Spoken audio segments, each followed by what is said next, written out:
So guys, ngayon naman ay nagpakalkal tayo ng 9737. female torque drive. Pero sinabay na rin natin itong belt. Marami na rin palang clutch. Pinapalitan na natin ng bago. Ang maganda kasi guys, kapag nakalkal yung female torque drive, tinaba sa mga slots bandang taas at baba ng tig 1 mm, ay malaki naman ang epekto nito. Dahil pagka bukasaran yan, nasasagad. So sasampa ng gusto yung kanyang belt kapag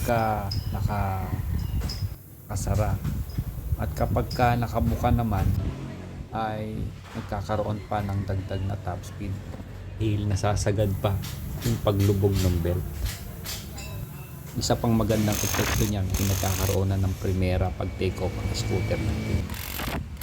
Kaya kasi hindi mo pa naipakalkal ang torque drive ng scooter na ito, ay kumbaga sa decluts ng motor ay parang nakasigunda na siya agad pag take off, sa halip na sa primera muna dapat.